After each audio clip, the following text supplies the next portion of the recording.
Okay, so one of the goals when I decided to undertake these holiday reviews is that I was going to try to remain positive, which is not a natural state of being for me anyway, and especially with holiday-related things, it's a little hard for me to shelve my cynicism. Not in an Ebenezer Scrooge kind of way, it's just I've worked way too many Christmases in retail, folks. And as such, it just, sometimes the sicky sweetness of it just kind of gets to me. But even with that in mind, even with the attempts to wanting to be positive, to warm the heart, to have it grow 3 sizes so I can be pleasant and wonderful, every now and then you just come across something that makes you shake your head, blink your eyes, and say, Christmas? What the fuck?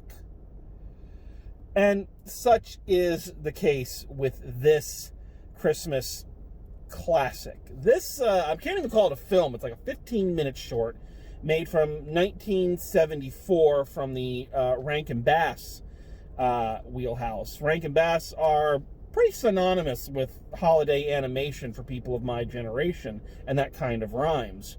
They did the Frosty the Snowman animated special. They have a very distinct kind of animation look. Their character models are all very rounded, big eyes, a little bit of an overbite, the kind of long needle noses, but it's a charming look.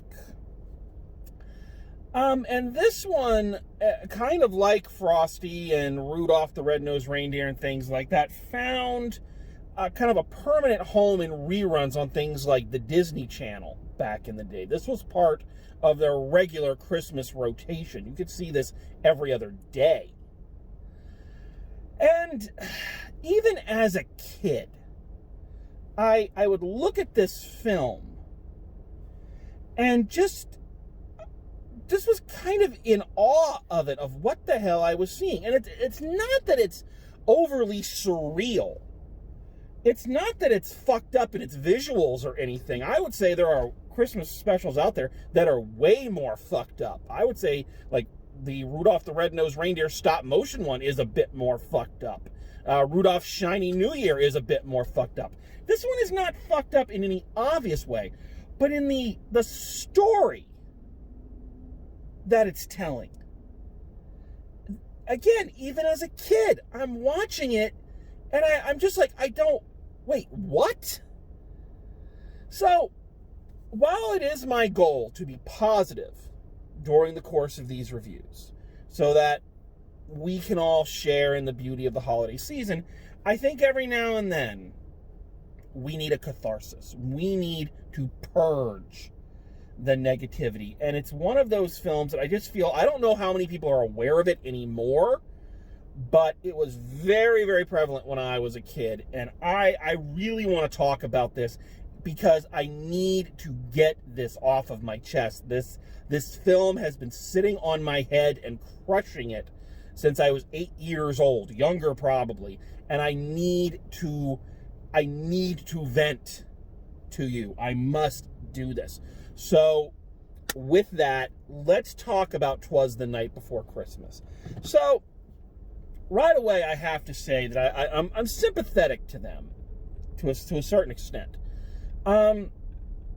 It's not easy to get a narrative out of some of these classic holiday tales. I think the 2 film studios that attempted to make feature-length versions of How the Grinch Stole Christmas can attest to that.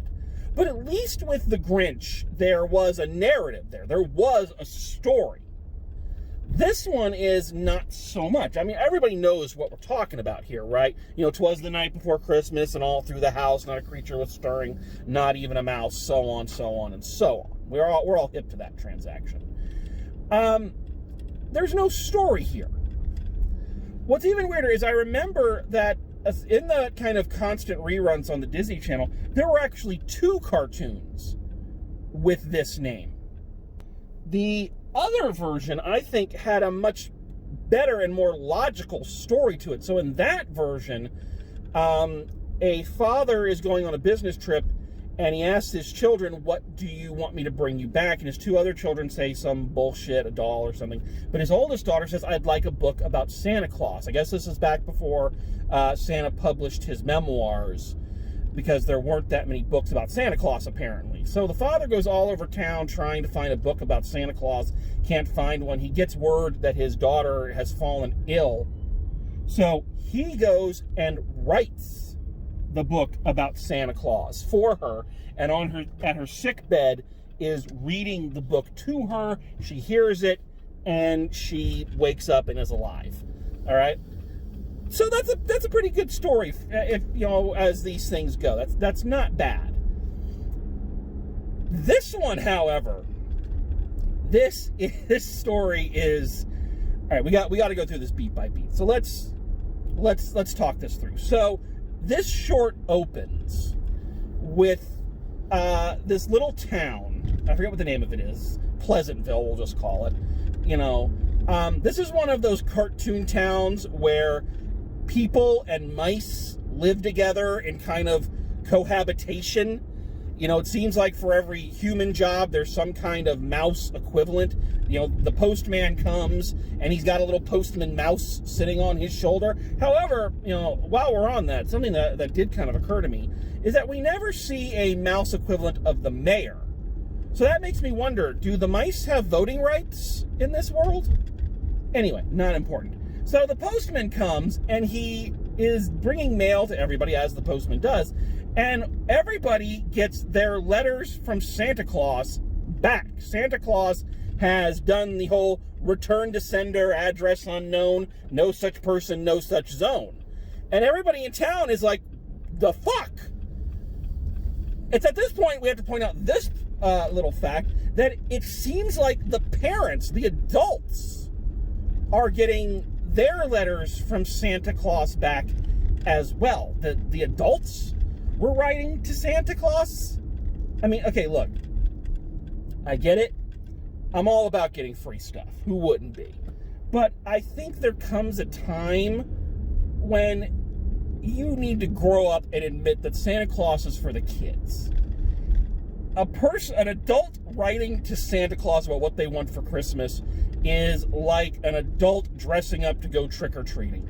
I know you don't want to surrender that precious piece of your childhood, but come the fuck on. It's time to grow up. You got a mortgage. Anywho, everybody in town has gotten their letters from Santa Claus back. And Father Mouse does some quick detective work and finds out that someone has written an anonymous letter and sent it to the newspaper, and the newspaper published it. And it's this letter basically saying Santa Claus is a phony, he's a fraud, I don't like him, and I don't like the reindeer either. That's how the letter ends. The reindeer are phony too. Santa Claus apparently became aware of this letter. We're not sure how.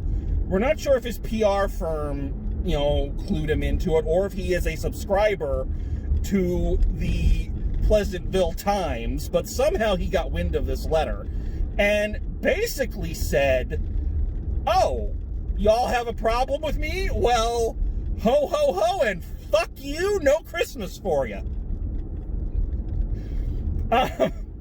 Father Mouse quickly deduces that the person behind this letter was his eldest son, Albert, who is, you know, a mouse nerd. He's essentially a mouse Urkel, who wrote the letter because he's an intellectual, and of course intellectuals don't believe in Santa Claus and crap of that kind. All right, so that's just the first chunk, but we got to dissect some shit. There's some things we got to talk about as it relates to the logic here. First off, I think we need to acknowledge a couple of major character flaws here. I think it is fascinating that Albert proves to be one of the first trolls. Proof that even without the internet, there will always be assholes who get their shit kicks out of bringing everybody else down. Can you imagine a person so angry that they get their jollies criticizing things that give other people joy. Anyway, I think we also need to acknowledge that this Christmas special completely flies in the face of the moral of just about every other Christmas special ever. You know, the ones that are trying to teach you that Christmas is about love and about Jesus and about being together. I mean, that was the plot of The Grinch, wasn't it? That the presents weren't important. This Christmas special boldly makes the statement that no, if Santa Claus isn't coming to us and giving us free shit, this might as well just be another Tuesday. So I got to admire it. It's almost South Parkian in its cynicism there. But we got to go back to this inciting incident here of Santa Claus finding this letter and his, let's say, brash reaction to it. Now, on the one hand, there is a part of me, a very, very strong part of me, that completely sympathizes and applauds Santa Claus for his handling of this very delicate situation. I mean, let's think about this for a second here, folks. We realize that Santa Claus does all of this not because it is his job. As far as we know, he receives no compensation outside of milk and cookies unless those are somehow legal tender up at the North Pole. But he gets no compensation for his work. As far as we know, Santa has no steady course of income. The only thing I can think of is maybe he's getting likeness rights from all of the television shows, movies, and commercials that bear his image. If that's the case, then he's raking it in. But the point is that Santa is doing all of this out of pocket. And doing all of it out of the goodness of his heart. He is trying to bring joy to children. And I can certainly sympathize with pouring your heart and soul into something and doing your best for the people in the world who need it the most, only to have them turn around and slap you in the face. I work in education, for God's sakes. Of course I understand that. And I must say that there is a part of me that truly, truly applauds Santa Claus for basically saying, oh, I'm not doing a good enough job for you at this thing that I do for you out of the goodness of my heart and soul. Well, have fun celebrating Christmas without my free shit. Yeah, totally get it. Totally justified. And again, he is completely within his rights. He makes the decisions. He decides if you're naughty or nice. And if he doesn't want to give you presents because you pissed him off, his racket. So, on the one hand, I really sympathize and can really get behind Santa Claus in this instance. That being said, that being true, I've got to direct my comments here directly to Santa Claus himself. So, Big Red, if you're watching, first of all, thanks for the views. But I feel like I really need to express this to you. You gotta get a thicker skin, bro. You do. You can't let one negative review, sour you to the entire enterprise. Right? I mean, I feel like it's a Mike Nelson responding to Coily the Spring Sprite jumping up and eliminating all springs just because the one lazy oaf doesn't want to fix the couch. One clod says one thing and the entire world pays. I mean, again, I really, really get it. I really do, Santa. I truly get it. The first show I ever directed, I was in college, and I will admit fully that obviously I was young. It was the first time I was ever given the reins to a full production. I didn't know a fraction of what I know now. But the point is, man, did I pour my heart and soul into that production. I worked so hard, and I found a wonderful supporting cast Brilliant young designers, all of whom believed in the message and believed in the production. Man, we did everything. I lost sleep. I have never been so sleep deprived and stressed. Towards the end of the production, the cast will often say that I stopped giving them formal directions and was communicating with a complex system of clicks and growls. But the show went up. I was uber proud of it. And then the one fucking theater critic we had in that town, keep in mind that this frigid bitch had never been on the stage herself, or if she had, it was so long ago that they considered Sarah Bernhardt a young up-and-comer. And yet she felt completely qualified to come and tell all of us where we went wrong in life. She showed up and tore my ass up. Ripped my show apart. So I get it. Or, you know, let's look at this example. I review things on the internet. I do this for fun. This is a hobby for me. And I'm very appreciative to the dedicated people who view these videos and give them the thumbs up. I really do.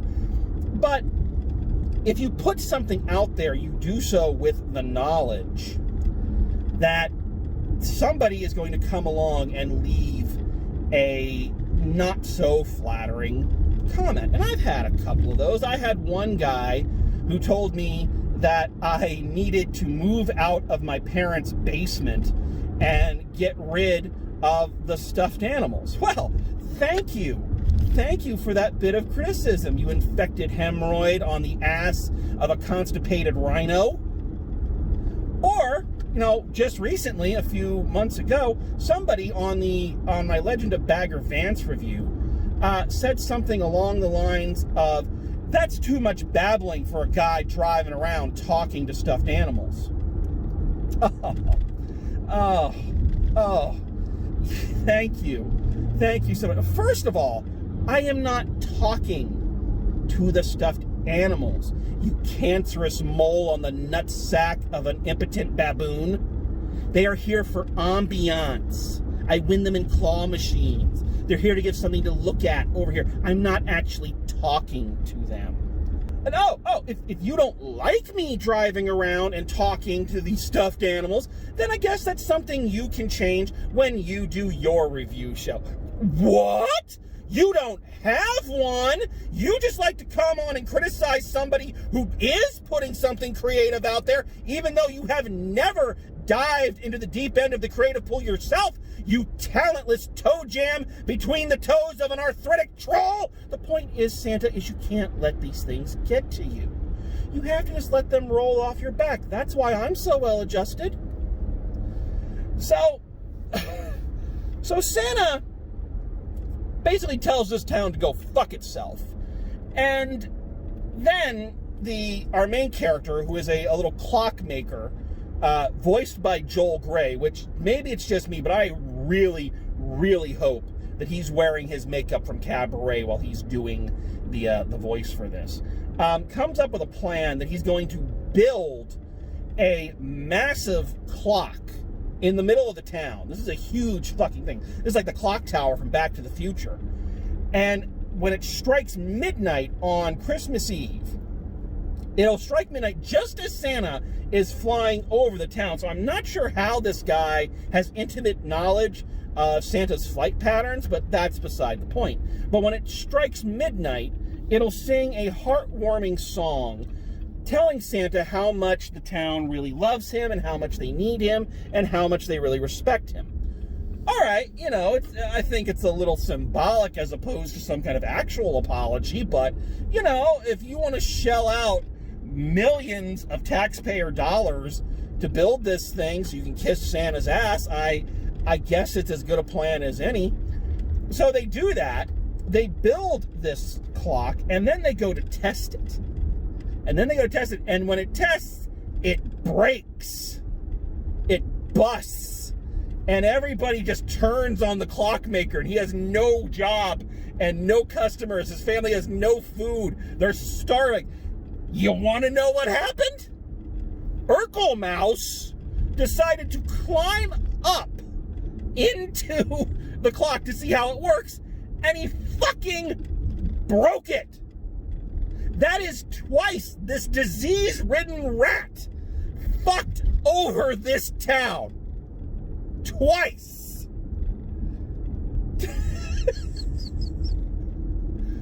Oh, you literal rat bastard. You smarmy little cheesed-breathed motherfucker. I'm surprised Father Mouse didn't beat his mouse ass. I am not a proponent of child abuse, but there are times when I think Father Mouse should have unloaded. Needless to say, Albert realizes the error of his ways and goes and fixes the clock just in time. Santa Claus does come, and the ungrateful town does get their Christmas. Everything ends happily. Lessons learned. This thing just... the story, the character motivations, all of it is just so completely weird and twisted up that even watching it now, watching it back, I'm still a bit in awe. Like, did nobody run this through a second draft? Seriously? I mean, come on. That being said, you know, Even a Miracle Needs a Hand is a charming little holiday ditty. So, there you have it. There you have 'Twas the Night Before Christmas. And even with everything I have said, I still enjoy watching it because sometimes it feels good to watch a film that just makes you foam with rage. It's healthy, I think, sometimes. So there it is. If you've never seen this one, check it out and see if you agree with my analysis. So, thank you for being my therapist as I worked through these issues I've had with this film since childhood. I promise, next time we will talk about something and it will be much more pleasant. So, until then, as always, drive safe. I will see you at the movies, and happy holidays to you.